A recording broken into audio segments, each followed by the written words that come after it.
Senhor presidente, nobres colegas, cidadãos que nos acompanham hoje, eu fujo totalmente nesse momento aqui da discussão, porque todos estão trazendo, a situação que se encontra no nosso estado, e hoje eu quero fugir um pouco dessa situação e quero entrar numa situação técnica que demorou tempo para mim preparar, mas é uma questão muito técnica. É uma questão de um setor que eu gosto, que eu tenho um certo carinho, então a gente tem um pouco mais de facilidade de entender como funciona e as coisas, como é que elas são realmente feitas. Eu queria dizer para vocês o seguinte: eu venho aqui não é nem em defesa das Forças Armadas, mas é dar um esclarecimento para a população devido a os infinitos vídeos e colocações em redes sociais criticando as Forças Armadas por causa da sua atuação aqui no Rio Grande do Sul nesse momento tão triste. E por este motivo eu venho aqui dar um esclarecimento do porquê isso ou aquilo está acontecendo. Eu vou começar a minha fala apresentando esse vídeo e depois continuo com a apresentação. Tem uma coisa para dizer para vocês, nós estamos muito lascados nesse país, muito. Eu estou vendo aqui um vídeo de uns resgates no Rio Grande do Sul e caminhões do Exército não conseguindo passar, não tendo coragem de entrar na água, enquanto os jipeiros indo, fazendo resgate de pessoas em áreas alagadas. Os caras do Exército, tu imagina se nós tiver uma guerra, não tem efetivo suficiente, não tem barco suficiente, não tem caminhão suficiente, não tem aeronave suficiente para que raios, como que pode uma coisa dessa, num momento desse, não conseguir acolher, não conseguir socorrer pessoas em uma parte de um estado? Tu imagina se o Brasil entrasse em uma guerra? Para onde vai os bilhões e bilhões de reais que a gente paga de imposto para poder manter tudo isso? Como que a gente pode se sentir seguro num país desse? Eu tenho uma coisa para dizer para vocês, nós estamos... Então, gente, eu só abri com o vídeo, para que vocês tenham uma noção do porquê esse trabalho aqui tão importante. Vamos lá, então, gente. O Brasil hoje tem um PIB de 1,9 trilhões ano, tá? Essa é a arrecadação do nosso país em questão de impostos, tá? Seria hoje em torno de 10,9 trilhões de reais. A máquina pública, senhoras e senhores, e quando eu falo a máquina pública, são todos os executivo, legislativo, judiciário e servidores do nosso país, tá? Consomem hoje 45,9% do PIB, mais ou menos 4 trilhões 630 milhões, bilhões por ano. A máquina pública custa já quase 50% da arrecadação. Sobraria nessa conta mais ou menos 5 trilhões e 39 bilhões para ser investido. Saúde, infraestrutura e tantas outras coisas mais que o nosso país precisa. Segurança. O Brasil gasta, senhoras e senhores, 90% a mais do que todos os outros países do mundo. Ou melhor, peço desculpa que eu me expressei mal. O Brasil gasta com o funcionalismo público mais que 90% dos países do planeta Terra. Tem alguma coisa errada, não tem? Por isso que muitas vezes, quando a gente vem aqui e diz que é imprescindível uma reforma administrativa federal dura, incluindo a classe política, sem isso nós não temos futuro. Tem que ser feito o corte de benefícios, ou a máquina vai saturar. Essa é uma realidade. E está acontecendo já. As Forças Armadas brasileiras possuem um orçamento. Aqui vem a parte que eu venho fazer essa apresentação hoje. As Forças Armadas brasileiras possuem um orçamento hoje de 1,4 trilhões, 1,4 do PIB. Ou seja, 1 trilhão e 200 bilhões, mais ou menos. Sendo que 95% dos outros países usa 2,3%. Então, olha bem, o orçamento das nossas Forças Armadas é de 1,4. Na maior parte dos outros países é de 2,3 para cima. Não há investimento, tá, gente? As Forças Armadas gastaram 84... Isso é de apavorar, É de apavorar. A população, vocês que estão criticando o Exército, ouçam. As Forças Armadas gastaram 84,3% do seu orçamento somente para pagar servidores da reserva, reformados. Uma parte, vereador. Em 2022. 84% dos 1,4% do PIB investido nas Forças Armadas vai para pagar folha. Vai para pagar folha. Apenas 8,2% de todo o orçamento das Forças Armadas, apenas 8,2% em 2022 foi investido em tecnologia, desenvolvimento, ciência e novos equipamentos. 8,2%. É por isso, senhoras e senhores, que nós estamos tão atrasados em tecnologia de defesa, e se quisermos novos equipamentos, nós temos que comprar. Por que não? Por que comprar? Porque não sabemos fazer. Porque não tem investimento na área. Tem que comprar dos outros. Vou fazer uma analogia aqui que todos devem estar se perguntando por que está aparecendo ali o Brasil e a Itália. Eu vou fazer uma analogia, tá? Para vocês verem o tamanho do Brasil e o tamanho da Itália. Que ela é mais ou menos o tamanho do Rio Grande do Sul. Mais ou menos, tá? O PIB do Brasil, 1,9 trilhões de dólares, tá? O Brasil hoje possui 205 milhões de habitantes, isso conforme o censo. Isso aqui é tudo coisa técnica, tá? É conforme o censo. 205 milhões de habitantes. Ele possui na sua área de defesa, que foi o que eu vim aqui falar hoje. Área de defesa. 655 aeronaves militares. Sendo que dessas, apenas 46 são caças de combate aéreo. Que são os antigos F-5 e a MX. Que nos outros países, sabe onde é que está? A gente já sabe onde é que está, né? No museu. Estão no museu. Nós temos a última aquisição do governo, que foi os Gripe sueco, que são caças de quinta geração. Nós temos 4 aviões. 4! Para defender o nosso território. O resto são F-5 e a MX já obsoletos. Sendo que hoje, né, gente? 655 aeronaves, 195 helicópteros, e aí disseram, cadê os helicópteros do Exército para ajudar? Nós temos 195.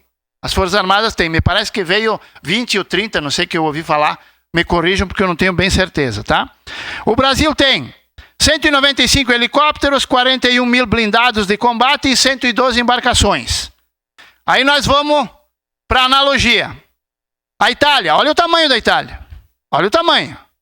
A Itália, que possui o mesmo tamanho, que possui o tamanho do Rio Grande do Sul, ela possui 59 milhões de habitantes em confronto de 205 que tem no Brasil. Ela tem um PIB de 2,05 trilhões, o PIB maior que o nosso, com uma população 1/3 da nossa. 850 aeronaves militares em confronto de 600. 850 aeronaves em confronto de 600 e pouca que nós temos. 209 caças de combate, sendo que 90 deles são F-35 de quinta geração. 68 mil blindados de combate e 313 embarcações. Eu já vou chegar onde que eu realmente quero explicar para vocês. Desses 209 caças de combate que a Itália tem, e o Brasil tem 44,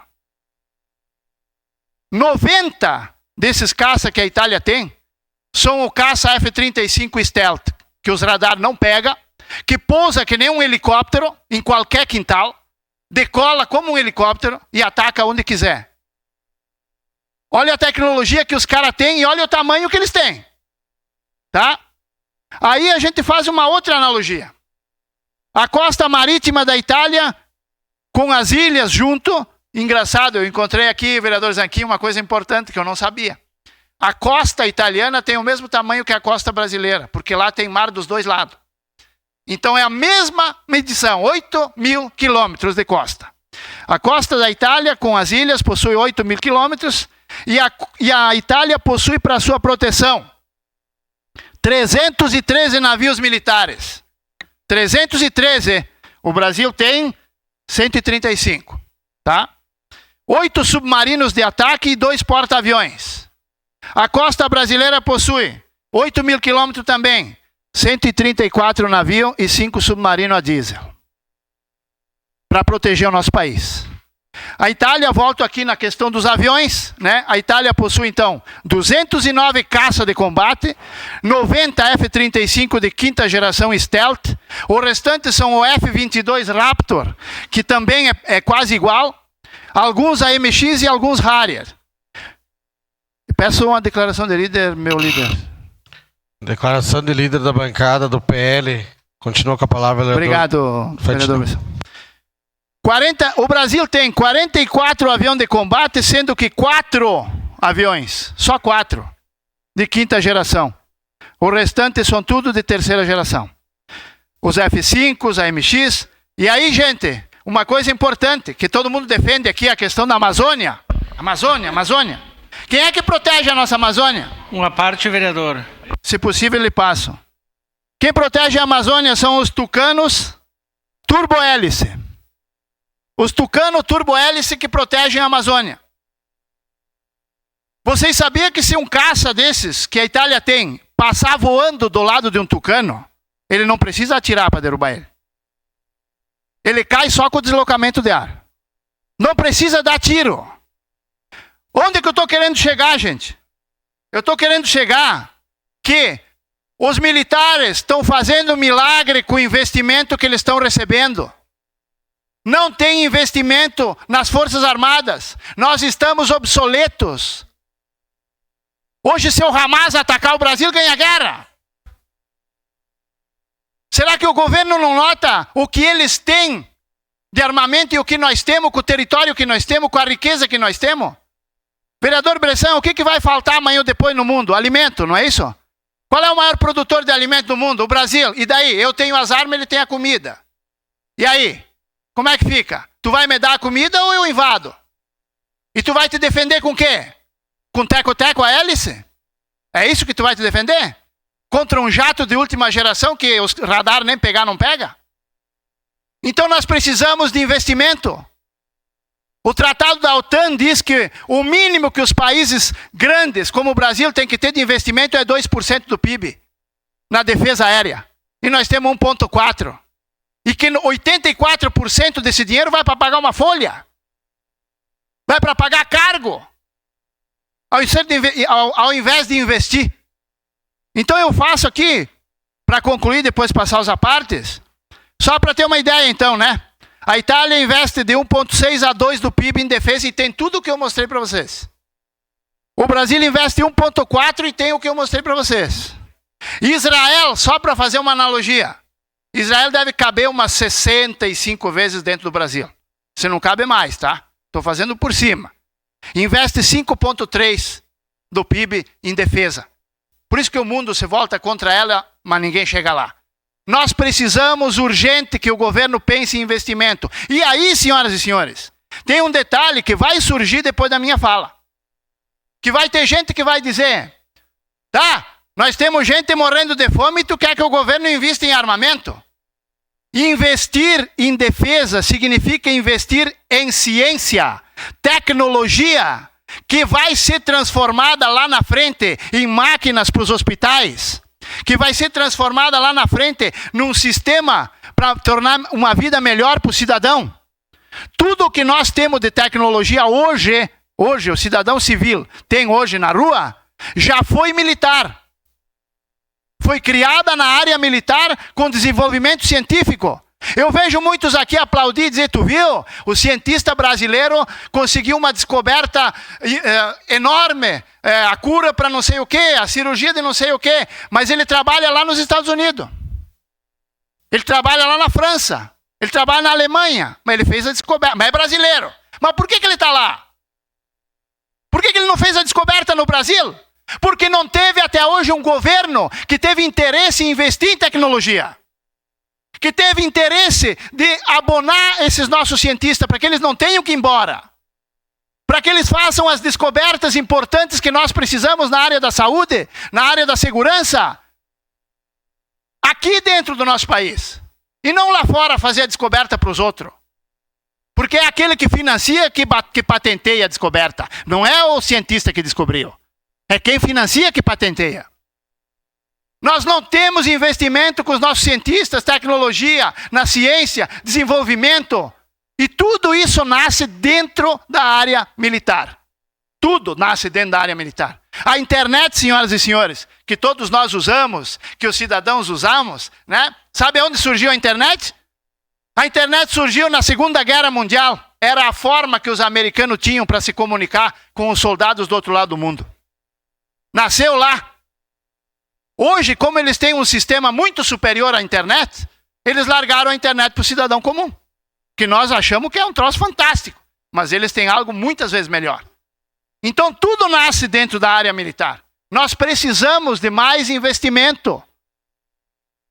Todos, eu estou falando todos aqui, eu não estou dizendo o governo A, o governo B, não. Nenhum governo até agora se interessou em fazer os investimentos necessários na defesa do nosso país, em equipamentos, em desenvolvimento tecnológico de aeronaves, comprar os caça de outros países. Por que a Embraer não pode fabricar os caça? Porque nós não temos ciência e tecnologia para desenvolver o equipamento. Por quê? Porque não tem investimento. Nós temos grandes mentes no nosso país que vão trabalhar para os outros lá fora porque os governos não investem neles. E é por isso, senhoras e senhores, é por isso que o nosso exército anda com caminhões que lá fora do Brasil vocês vão só ver em museu. É por isso que a nossa aeronáutica anda com aviões que lá fora vocês só vê no museu. É por isso que a nossa marinha, olha os aviões dos caras, olha os nossos. É de chorar, gente. Olha só. Só com a velocidade eles derrubam os nossos. Um país grande que nem a Itália, que cabe 30 vezes dentro do Brasil. Governos, está na hora de pegar e começar a fazer esse trabalho. Aí nós vamos ter forças armadas, que quando acontece tragédia, que nem aconteceu aqui no Rio Grande do Sul, eles vão vir aqui, não vai precisar de voluntário civil arriscando a vida. Eles vão resolver o problema em pouco tempo. De uma forma profissional, que nem muitos aqui dizem, vereador Felipe, que tem que ser profissional para fazer esse serviço. Porque senão a pessoa pode se ferir, ou pode vir até ela a óbito daqui a pouco.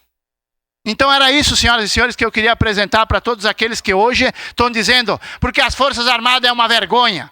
Não é culpa delas, é culpa de não ter investimento por parte do governo federal, de todos que tiveram até agora. Não tiro fora nenhum. Sua parte, vereador... Meu colega, vereador Fantinel, eu quero, lhe dizer que depois que o senhor sair da tribuna, eu vou lhe dar um lenço para estancar esse choro do senhor. Porque realmente é verdade, vereador. E pensar que o senhor foi iludido como outras pessoas. Porque imagina essas pessoas que estavam na frente do exército chorando lá, pedindo para o exército tomar conta do nosso Brasil. Vocês não têm estrutura de um avião. Se o Luciano Hang da Van tem mais avião do que o exército. Né? O Pablo Marçal lá tem mais avião que o exército. Então queriam que o exército tomasse conta do Brasil. Então o presidente do senhor não fez nada em 4 anos para o exército, que ele foi oriundo do exército. Então eu fico espantado e preocupado realmente, vereador, com a sua fala aí e dizer, olha, foram iludidos. Obrigado. É a comparação, vocês viram muito bem o tamanho do Brasil, o tamanho da Itália, o investimento da Itália, o investimento do Brasil. Aeronaves, eles têm aeronaves, e aqui nem estamos falando dos Estados Unidos, que ninguém está falando de Estados Unidos, de China, de Deus o livre, daí nós saímos do ritmo, né? Nós estamos falando de um paizinho que a Itália, comparada com o Brasil. Os aviões deles derrubam os nossos sem dar tiro. Então é uma desesperação, é um desespero. Então o povo tem que começar a dizer assim, agora eu entendi por que o exército não está conseguindo ajudar como deveria ajudar. Eu estou entendendo por que a aeronáutica não está conseguindo ajudar como ela deveria ajudar. Porque ela não tem investimentos, ela não tem equipamentos, caminhões que quebram, vieram aqui atender a população com tanque de guerra que quando chegou aqui não ligou, não pegou, tiveram que levar de volta porque não funcionou. Se dá uma guerra, gente, nós vamos aonde? Pedir socorro para quem? Vender a metade do território brasileiro para os Estados Unidos nos defender? É isso que vai acontecer? Essa é a realidade da defesa brasileira. O maior produtor de alimentos do planeta não tem defesa se alguém atacar ele hoje. Não tem. E tem que entregar tudo de mão beijada e botar os brasileiros trabalhar de servo para aquele que nos tomou posse. Seja o país do tamanho que seja. Porque hoje até Israel ganharia do Brasil numa guerra. É muito triste. Obrigado, senhor presidente. Obrigado, vereador.